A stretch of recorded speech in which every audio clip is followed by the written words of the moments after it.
lot of agents are really great at selling, not so great at paperwork. So that's fine. You can hire people that are really awesome at that. That's another great advantage of a team for sure.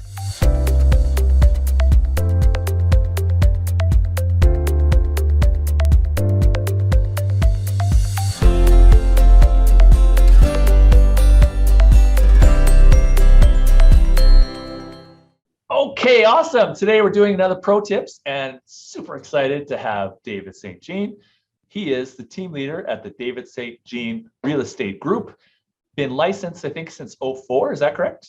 That is correct. Awesome. And a proud REMAX River City agent. And we're excited to have him on board and part of the family. And wanted to talk with David today about being a team lead and why the team environment is, what he says the pros and cons versus being an independent agent. And so thanks for joining today, Dave. Appreciate that. Thanks for having me. Happy to be here. Awesome. And so I know you prepared a little bit of what you're seeing, and what's the differentiator for why somebody should join a team, or why teams outperform individuals? What do you got for us? Well, I mean, I guess I'm kind of biased, when it comes to joining a team versus being a solo agent. But, what we hear from our agents, basically, they really appreciate the support they get, the more family time that we help them create, helping them share their workload, the support from our assistants, that's a big one. Even mental health, times like the market that we're in with lots of ups and downs, just having kind of the support network there to help them through some of those times and challenges. Very helpful too. Right. So kind of like point number one, more or less, is like support, right? And the environment. And I often tell agents, and it's weird because this business can be a lonely business, right? Very true. We say that all the time. And so it's nice to have that environment where you can unload when you need to, and get that support with even some of the tasks and the workload off your plate, right? I think that's really great. Exactly. And that probably feeds into culture a bit, right? Totally. I mean, and for us, culture is everything. Honestly, culture is key. That's what we look for when we're bringing new agents onto our team. Would they be a good culture fit for us? We actually even do a 30-day culture clause for our agents just to make sure they're a good fit. With our other agents on the team, we want to make sure everybody's, on the same page. But I mean, again, like you said, it is a lonely business on your own. So it's important that we all, are there for each other, support each other. Yeah. Great. I think, and, even as a brokerage, like some people are like, well, what does a team mean inside of a brokerage? It's like, well, it's, it's like a mini brokerage within the brokerage, right? Where you have a support structure and family environment, and those people you get very close to, and they become your kind of first point of contact and resources, right? And then obviously the brokerage support is on top of that, right? Great. Yeah, I find them to be like, the same, but very different. Like, the brokerage is great in the way that, if you have extreme problems, you always have the broker available to help you, or the brokers available to help you. But oftentimes, that doesn't really help you when it comes to, getting new leads, or, fostering relationships with clients, or, where to market or where not to market, those kinds of things. So, as a team lead, that's kind of, where we come into play. We can, help those agents, figure out, where the best places are to save money or spend their money to be the most effective and have a great career. Yeah, because you're kind of peeling back a layer, diving deeper into that more one-on-one type of environment, right? Exactly. Yeah. Great. Okay. What else you got? Well, I mean, like I said, there's quite a few reasons why I would say it's great for an agent to join a team, whether, you're an experienced agent looking to just, kickstart your business again, if you've kind of plateaued and want to go to that next level, or if you're a new agent and you don't really know where to start or how to get things going. We always kind of like working with agents like a blank canvas. We can teach them all the good tricks right from the start, and get them going on their career. So mentorship is something definitely very important. Helping those agents work kind of efficiently as possible. And yeah, I mean, working through some of those objections that we hear, of course, very common. You know, the splits, right? They don't want to split with us. That's another you know, great topic that we often talk about. You know, agents are concerned with not only, you know, what they're giving up, but we have to explain kind of what they're getting. You know, making sure that they understand the value that they get from any team. It's important to look at, you know, what's in it for you. You know, are you getting leads? Are you getting assistance, support? Is there office space? You know, what does that look like? And yeah, what's going to be? How's it going to benefit you long term? And what does your net look like at the end of the day?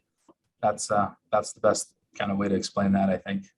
Yeah, and I mean, well said. And I know that when we, especially with newer agents, especially when we're meeting with them, we almost won't bring somebody on if they're not going to be part of a mentorship program. So they have that specific one-on-one mentorship, or joining a approved team. And that's somebody with lead sources, training, marketing guidelines or standards, right?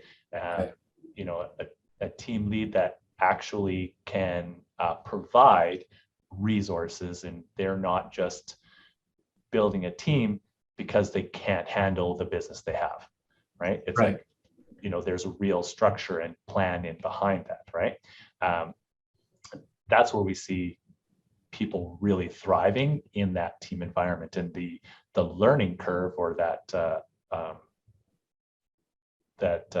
time to their first deal is dramatically decreased, right? And when 100%. you're talking, we do hear that that concern about the cost, right? And we find that a lot of times people are just cost focused. And one thing that we know to be true is that there needs to be a real exchange of value. And so what are you getting in return for that cost? Because obviously it takes money to keep the machine going, right?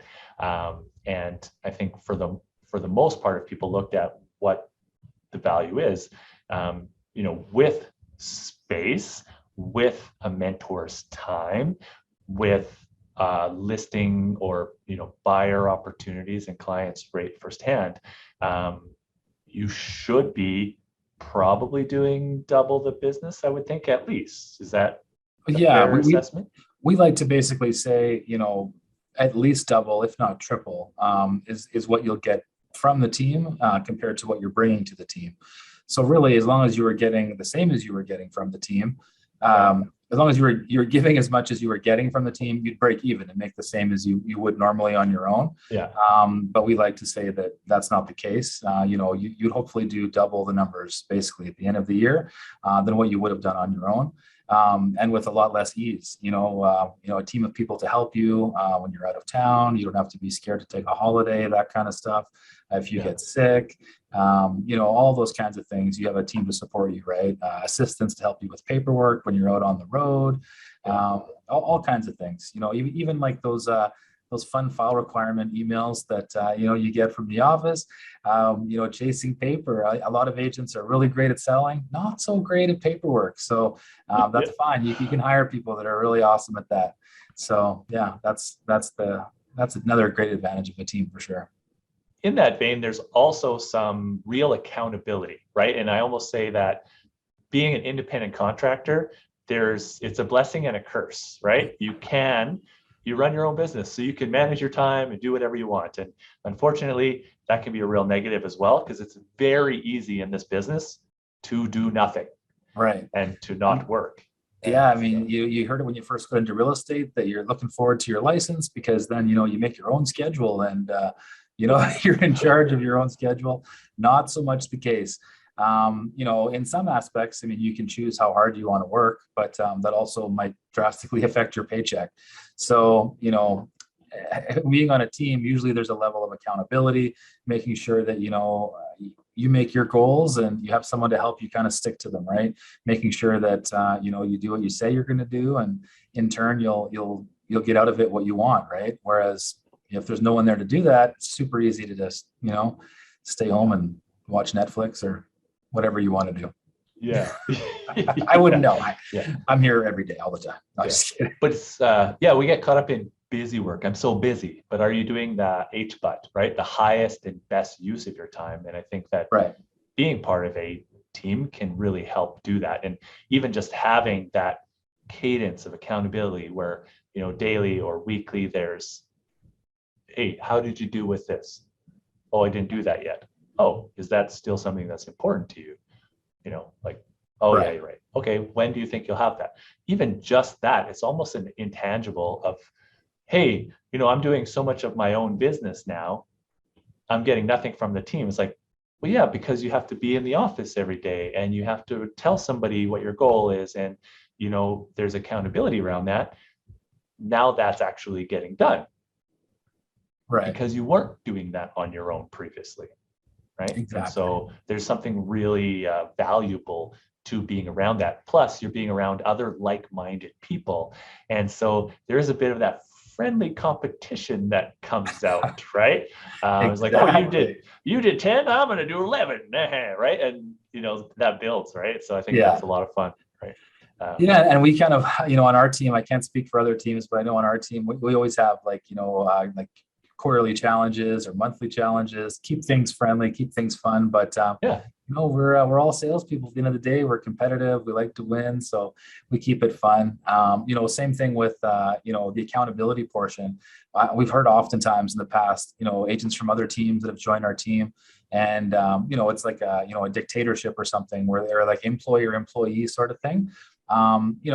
That's kind of I don't, at least for our team, it's kind of a misconception. That's not how we operate. It's like you said, it's, mentorship, right? It's different. It's like, delivering the information in a way where it's like, hey, I know you said you wanted to achieve this goal, but, this is kind of what you're doing. Like, did you want to adjust your goal or do you want to adjust your plan? So just kind of, working with agents more than, dictating with agents, we find to be a better approach for sure. Yeah. Amazing. I think those are great insights. I'm a huge supporter of mentorship or teams in general. Since I started in real estate in 2003, I've always been part of some sort of partnership or team. So I really appreciate the environment. And it's not always about the money. Sometimes it's lifestyle, peace of mind, and just environment. And so for me, it always builds me up, right? And I think that you're a phenomenal team lead, and you really have something special there with your group as well. A lot of fun and productive agents as well. So we'd love to see that continued success, obviously, David. And really appreciate you sharing some insights with the group today. Thanks so much. Awesome, thanks, Shane. I appreciate you having me. Okay, have an amazing day. Take care. You bet, you too.